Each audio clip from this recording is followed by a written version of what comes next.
저희 대학이 충분히 준비하지 못하고 있음에도 불구하고 주제 발표를 하시라는 그런 부탁이 있으셔가지고 얼떨결에 주제 발표를 하겠다 이렇게 생각을 하고 몇 말씀 올리기 위해서 이렇게 나왔습니다.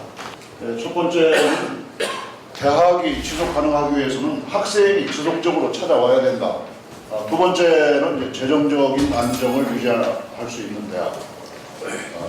그리고 시장과 균형을 이루는 대학. 나아가서 시장을 선도할 수 있는 대학. 이런 구조가 되어야 대학이 지속 가능할 수 있다. 이렇게 말씀을 드릴 수가 있겠습니다. 그래서 저희 대학의 경우에 대학 4.0이라고 하는 개념을 설계하고 그 프로그램을 마련해서 개혁을 하기 위해서 많이 지금 노력하고 있는 중이라는 걸 말씀드리겠습니다. 산업화와 산업혁명, 우리 한국 사회가 이런 부분에 있었다. 그리고 이제 한국 인구도 계속 늘어났기 때문에 대학이 양적으로 팽창하는 시기입니다. 대학 2.0 시대는 이제 80년대에서부터 90년대 초까지의 경우인데 역시 이제 그 생산 양식을 보면 우리 한국 사회가 산업 자본주의 틀 속에 있었다 이렇게 볼 수 있었고 이 시기가 사회적으로 보면 민주화의 시기다. 이때 우리나라의 대학들은 새로운 신설대학이 많이 생겼습니다. 그리고 신설대학뿐만 아니라 기존의 대학에서도 학과가 많이 생겼습니다. 다만 여기에서 우리가 분석할 수 있는 것 중에 하나는 새로운 학과가 생기는 것이 산업적 수요나 학문적 경향이나 이런 것에 의해서 맞췄다기보다는 교수 위주의 학과 설치가 많이 이루어졌다. 이런 걸 볼 수가 있습니다. 이것이 오늘날 우리 대학의 위기를 가져오게 된 굉장히 중요한 요인 중에 하나라고 이렇게 볼 수가 있겠습니다. 2017년도부터는 이제 여러 소위 이제 이 지방 소멸의 위기를 이제 그런 것을 계기로 해서 여러 지역들이 서로 연합해서 상생을 해야 되지 않느냐. 지금 이제 5만 원 정치, 7%의 정치가 혼재하고 있지만 상생 화두가 되어야 된다는 계속 강력한 요구, 사회적 요구가 있고 바로 이런 상생이나 화합이 제도화되어야 한다라고 하는 사회적 요구에 부응해야 되는 그런 과제가 남아있다고 생각할 수가 있겠습니다. 근데 이제 이 대학 4.0 시대는 그래서 바로 이제 지속 가능하기 위해서는 이 4.0의 개념에 맞추어서 여러 가지 이런 설계를 해야 된다. 이 녹색혁명이라고 하는 것은 농업혁명을 말합니다. 모든 역사를 돌아보면 농업적 기초가 없는 나라는 절대 산업적 성공을 이룰 수가 없다 이런 얘기입니다. 그런데 바로 이제 이러한 것에 토대에서 육종이라고 하는 것이 농업혁명의 새로운 화두로 됐다라고 해서 이제 저희 대학이 중점적으로 추진하고 있는 사업 중에 하나가 이제 육종 사업입니다. 이 육종 사업을 가지고 중국이나 베트남이나 카자흐스탄에 나가서 활동을 하고 있습니다. 이제 1, 2차 산업혁명은 잘 아시다시피 제조업의 혁명을 말하는 거고 3차, 4차 산업혁명은 이제 디지털 혁명을 말하는데 도구의 혁명을 말하는 것입니다. 근데 이 도구에 온 사회가 지금 완전히 매몰되어 있어요. 이 도구만 만들면 뭐하냐?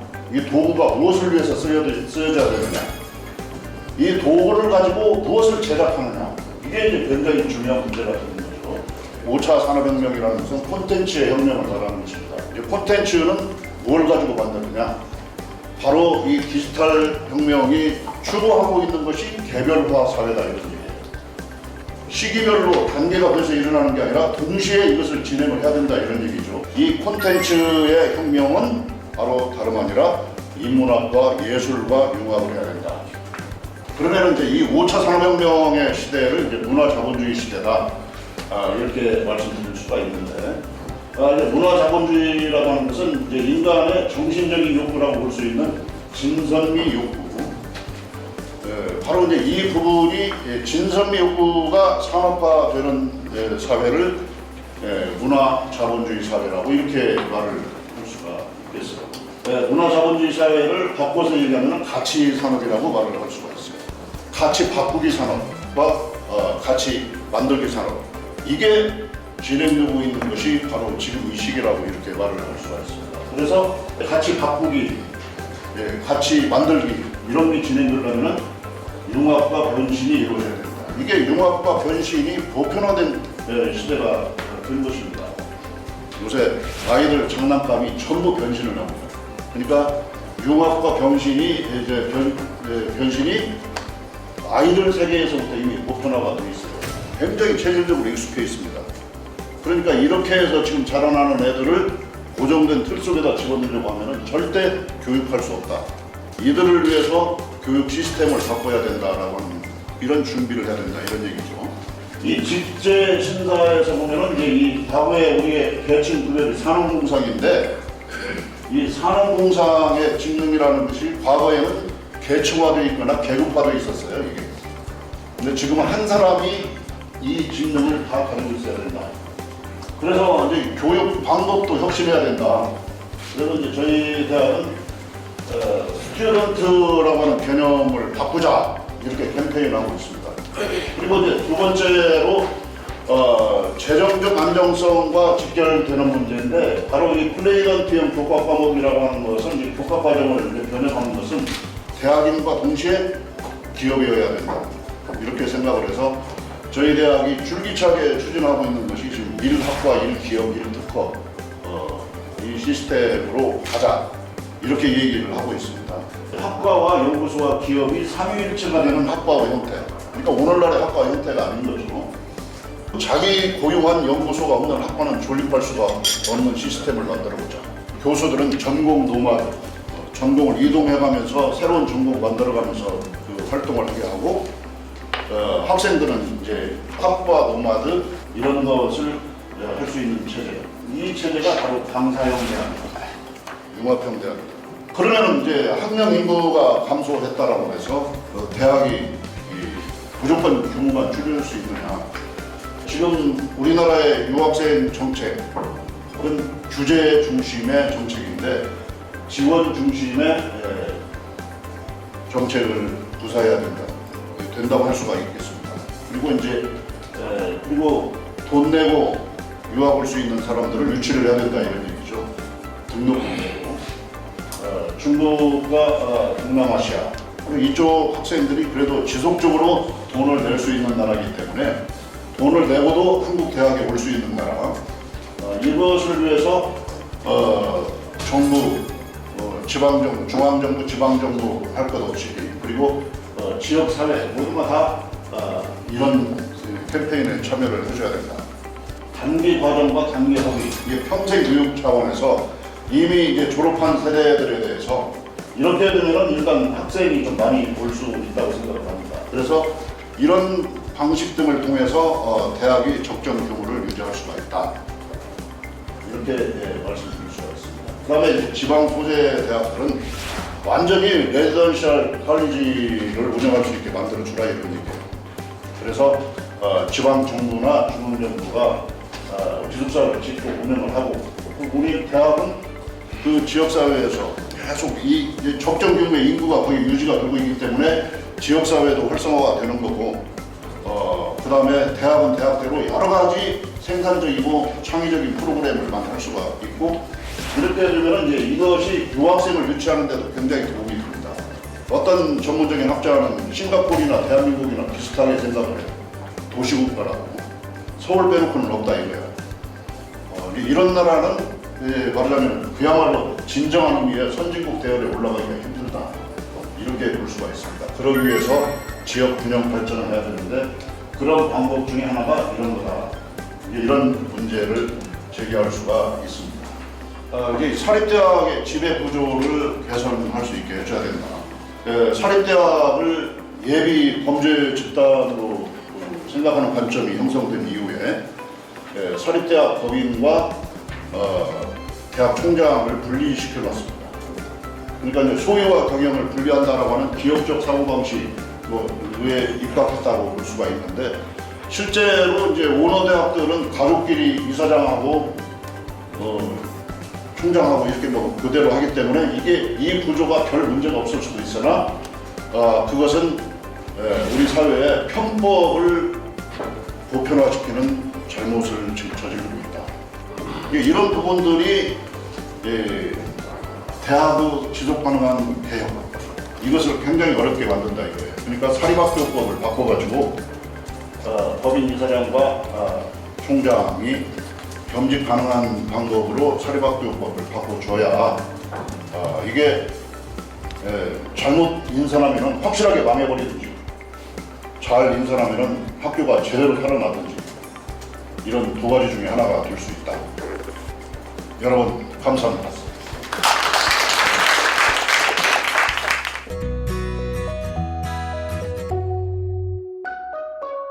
저는 우리 학교에서 지금 시행하고 있는 것에 대해서 간단하게 말씀을 드리겠습니다. 종립대학으로서의 근학이념 구현을 어떻게 해야 될 것이냐, 다음에 인권 친화적인 대학 문화의 조성, 세 번째는 학생 스타트업 지원에 대한 이의를 드리겠습니다. 저희 이제 교원분이 지금 지혜 자비 정진인데 불교적인 근학이념을 어떻게 구현할 것이냐 해서 동물 실험 대체하는 인공장기를 지금 개발하고 있습니다. 그러면은 쥐라든지 원숭이나 토끼 이런 것을 우리가 살생을 많이 하지 않아도 된다 하는데 하고, 두 번째는 비동물 시험 방법 연구는 국책사업으로 지금 선정이 되어서 연구를 하고 있습니다. 아마 이것이 된다면은 불교에서 얘기하는 불살생에 가장 큰 역할을 할 수 있지 않겠나 생각합니다. 다음에 채식과 육식의 영향에 대한 연구를 지금 금나라 교수가 와서 하고 있습니다. 과연 스님들이 채식만 해서 되겠느냐? 육식하고 채식만 하는 사람들의 여러 가지 변화 과정을 지금 연구하고 있습니다. 이런 걸로서 하는 것이 대학이 진정 대학다운 근학이념의 구현이 아닌가 생각을 합니다. 저는 근학이념의 목표를 총장이 되면서 참사람 열린 교육이라는 모토를 내세웠습니다. 그럼 참사람이라는 건 어떤 것이냐? 첫째, 인성교육으로서 명상 과목을 만들었습니다. 그래서 전교생이 1학년 때는 일주일에 1시간씩 반드시 명상을 해야 됩니다. 아마 대학 가운데 명상을 필수 과목으로 하는 데는 별로 없을 겁니다. 이것이 가장 학생들에게 졸업할 때 인상에 남는 과목이라는 인터뷰를 많이 듣고 있습니다. 그리고 열린교육이라는 것은 소프트웨어를 통해서 기업가 정신을 필수 과목으로 지정을 했고, 또 창업 과목을 필수 과목으로 했습니다. 출신, 고교, 나이, 종교를 넘어서 열린 캠퍼스를 만들지 않겠습니다. 그래서 저는 1년 12달 365일 학교가 캠퍼스가 오픈되어 있어야 되겠다. 그래서 새벽 8시부터 밤 11시까지 학교가 오픈되어 있습니다. 지금 최고위 과정만 25개를 운영을 하고 있고, 그리고 이제 종교 간의 벽을 허물기 위해서 카톨릭의 로마 안젤리콘 대학하고 협약을 맺어서 매년 여름에 계절학기로 종교 간의 대화 과목을 지금 개설하고 있습니다. 두 번째는 인권 친화적인 대학 문화 조성입니다. 그래서 인권센터를 총장이 되면서 바로 만들고 인권 침해 예방 교육과 인권 실태 조사를 했고, 특히 교수들의 갑질 문화에 대해서 철저히 조사를 했습니다. 학생들이 지도 교수와의 관계에서 여러 가지 문제가 있을 때 지도 교수를 바꾸는 것이 어렵다. 그래서 저는 학생 지도 교수 자유 선택제를 만들어서 지도 교수를 마음대로 바꿀 수 있도록 했습니다. 받아줄 수 있는 교수만 있으면 언제든지 갑니다. 그리고 전 지도 교수는 절대 논문 심사에 참가를 못하게 만들었습니다. 이로써 166건의 학생이 지도 교수를 병행해서 대부분이 이것이 박사과정 때 박사학위를 받아나갔습니다. 그리고 인권실태조사 및 예방 매뉴얼을 만들어서 하고, 특히 강의 중에 인권 침해에 대해서는 강의 평가서에 이것을 넣습니다. 그래서 그 강의 평가서를 전 교수 평가서를 제가 직접 총장실에 갖다 놓고 보고 있습니다. 각 과마다 인권 지킴이가 있어서 그것을 바로 신고하고 하도록 되어 있습니다. 그러니까 인권센터 소프트웨어를 운영해서 이 인권 지킴이들이 OT라든지 축제 기간이라든지 이런 데 굉장히 활동을 많이 하고, 인권 예방을 하고 있습니다. 다음에 학생 스타트업 지원에 대한 얘기입니다. 창업을 저희들은 8년 동안 연속 우수 창업대학으로 선정이 되었습니다. 그리고 예비 창업자를 선정하는데 엄격한 심사를 통해서 선정을 합니다. 여기에 선정이 되면은 기술, 경영, 멘토, 창업공학, 기자재까지 전부 학교에서 지원을 해주고 있습니다. 가장 우수한 창업 프로그램에는 최대 1억까지 창업비를 학교에서 지원해 줍니다. 실패해도 좋다. 기업가 정신에 관련된 과목을 필수 과목으로 해서 창업 과목을 반드시 교양학부에서 듣게 합니다. 이것이 4학점입니다. 그리고 기초, 기본, 심화 과정을 통해서 대학원까지 연계를 해서 교육 프로그램으로 운영하고 있습니다. 이 창업 과목에서는 교과 과정을 보완하고 애프터 스쿨을 등을 해가지고 교과 과정에서 소화하지 못하는 것을 비교과 과정으로 개발해서 운영하고 있습니다. 그래서 창업 교육과 창업 활동 지원과 창업 문화 확산 등을 위해서 창업 전주기 지원 체계를 구축하고 창업 교육 전담 기관을 해서 청년 기업가 센터를 운영해가지고 여기는 전적으로 창업을 지원하고 있습니다. 저는 창업을 해본 사람이라야 취업을 하더라도 사장 정신으로 자기 회사를 지키고 취업을 한다. 그렇지 않은 학생들은 보면은 어렵게 대기업에 들어가서 3년을 견디지 못하고 다시 나오는 경우를 많이 봤습니다. 그리고 금년에는 학교에 뭐 여러 가지 카렌더를 만드는데 여러 가지 안들이 나왔습니다. 우리 학교에는 국보 보물이 많습니다. 그것을 해서 카렌더를 만들자는 그런 의견도 있었는데 금년도 카렌더는 창업 동아리를 중심으로 해서 학생들 중심의 대학 카렌더를 만들었습니다. 이랬더니 학생들이 굉장히 여기에 대해서 창업에 대한 자부심을 느끼고 다른 학생들도 흥미를 많이 갖는 것 같습니다. 이상입니다.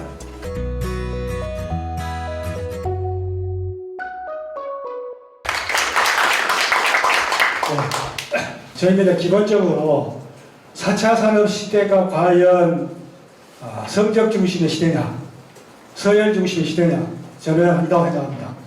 지금은 학생의 내면에 존재하는 위대함을 이끌어내는 것이 진정한 4차 산업 시대 교육을 행하고 있습니다.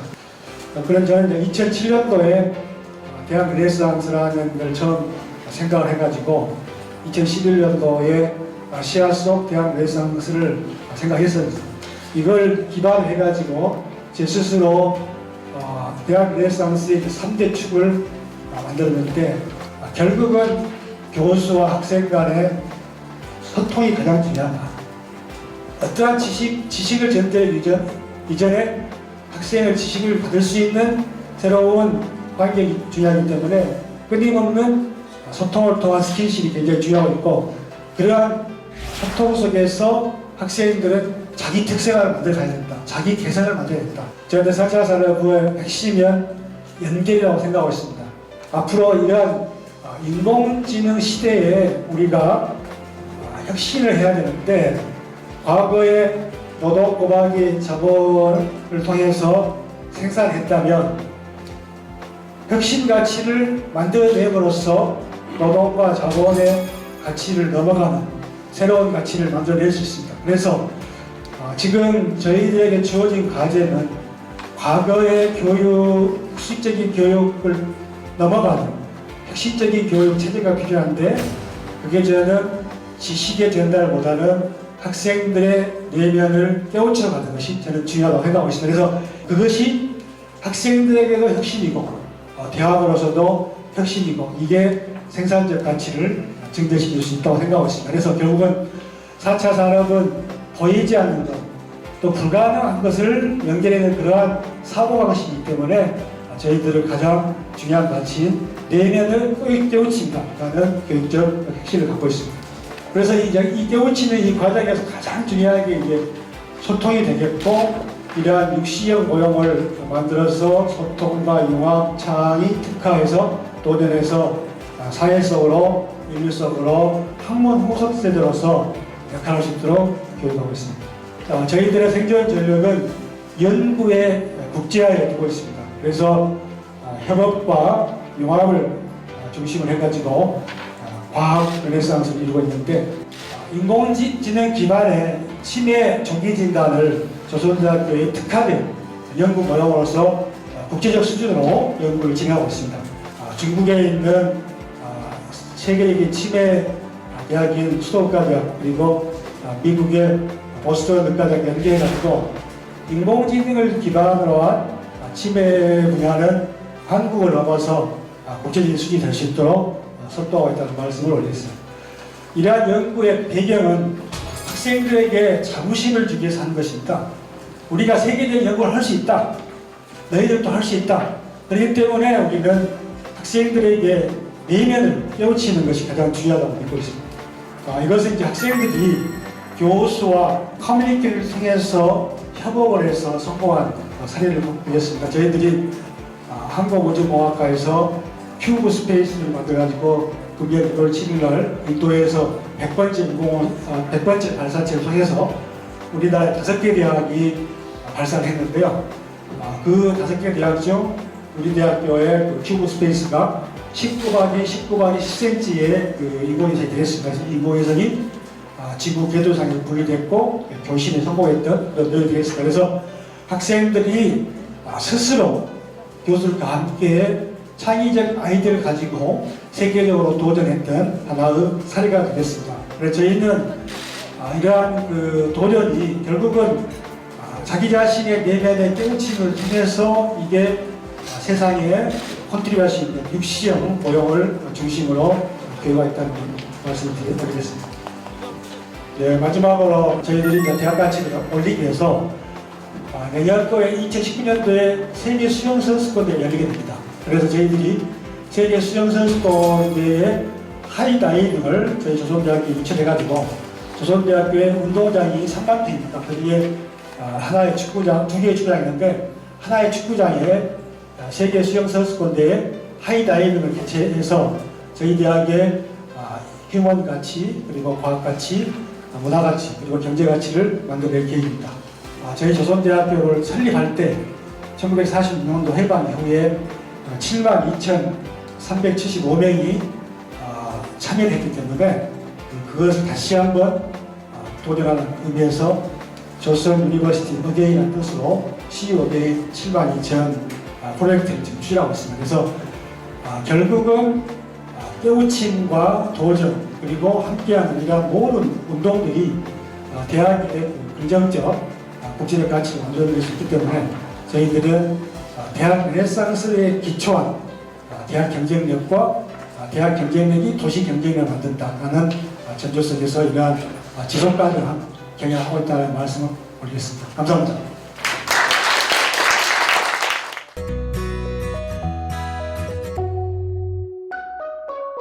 제가 생각한데 노키아라든가 뭐 GM이라든가 아니면 소니라든가 한동안 세계 부동의 1위가 어느 날 갑자기 위치 변경을 할 정도가 아니고 도시바 같은 경우는 뭐 합병 내지는 뭐 엄청나게 어려운 상황까지 갔던 게 사실입니다.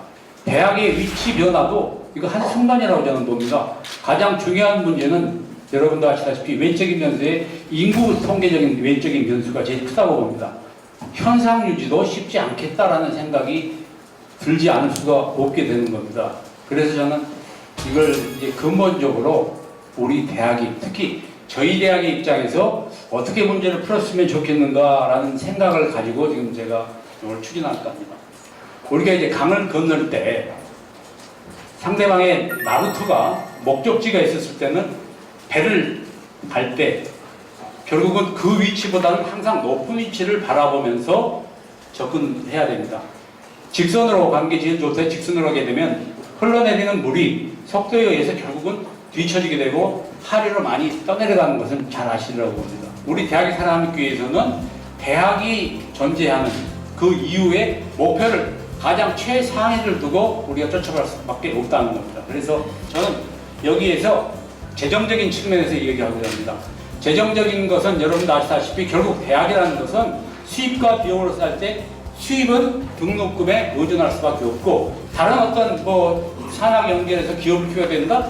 현실적으로 불가능합니다. 그건 기업도 위험하고 학교도 어렵게 되고 현실적인 문제라고. 그래서 저는 이 문제에 있어서 바로 우리가 수익성을 늘리기 위해서는 학생 수를 늘려야 되고 국내에서 현실이 어렵다면 좀 더 넓은 세상에서 많은 대학과 많은 나라의 학교들과의 연계를 통해서 학생 수를 늘리자 하는 것이 이제 저희 학교의 방향이었습니다.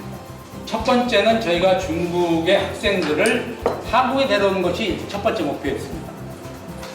이제 두 번째는 현지에서 프로그램을 수출하는 것이 더 좋지 않겠느냐. 세 번째는 아예 현지에서 학교를 만들자라는 게 이제 저희의 기본적인 전략이었습니다. 우리가 신입생을 뽑아서 4년을 할 수도 있겠지만은 현지에서 공부를 시켜서 3년 반에 끝내게 한다든가 아니면 2+1을 한다든가 아니면 대학원을 한다든가 여러 가지 방법을 찾아서 거기에 맞는 학생들을 유치하는 것이 제일 좋은 방법이었습니다. 저희가 지금 85개의 중국 대학과 1993년부터 교류를 시작했습니다. 85개입니다.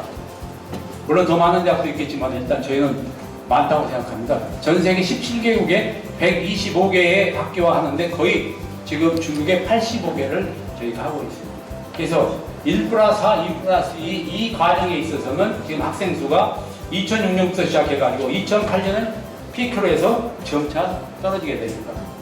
그러면 그 다음에 방법은 공죽통이라고 그러면 현지에서 애들을 가르치는 게 좋지 않겠냐 싶어서 교육과정의 공동운영 프로그램을 만들고 있습니다. 그래서 모 대학과는 지금 현실적으로 우리 학교 교수를 보내면서 하고 있습니다. 또 4학년을 하면서 한 학기를 저희 학교에 데려와가지고 그 전반적인 교환학생으로서 또 교육을 시키고 있습니다. 또 이것과는 좀 다르게 프랜차이즈, 현지에서 공부를 시키되 우리 학위를 주는 게 아니고 현지 학위를 주는 겁니다. 다만 여기는 졸업작품을 한국에 와서 집중적으로 하고 보내는 겁니다. 이게 이제 모 대학과 지금 그 2개 걸 하고 있는데 이 숫자가 작은 숫자가 아닙니다. 500명 정도 됩니다.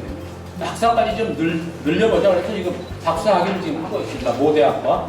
그래서 이게 교육학과 지금 경영학 양쪽의 박사 과정을 37명이 와서 집중적으로 하고 있습니다. 2.5년 내지 3년에 그 졸업시키기 위해서 현직 대학 교수들을 데리고 하고 있습니다. 자, 그러면 차라리 현지에다 학교를 세우는 게 어떻겠느냐. 이런 생각을 가질 수밖에 없죠. 그래서 이제 2016년도에 중국의 남쪽에 남영에 보면 광서 직접 가서 하는 게 어떻겠느냐 생각에 이제 대학 추진을 하고 있습니다. 이 문제에 대해서는 모든 대학들도 한번 고려볼 필요도 있다고 생각합니다.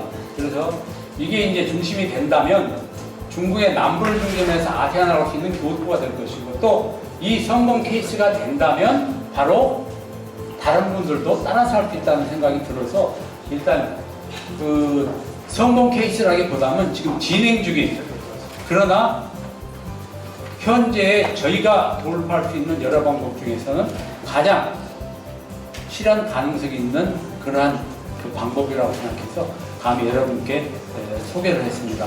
감사합니다.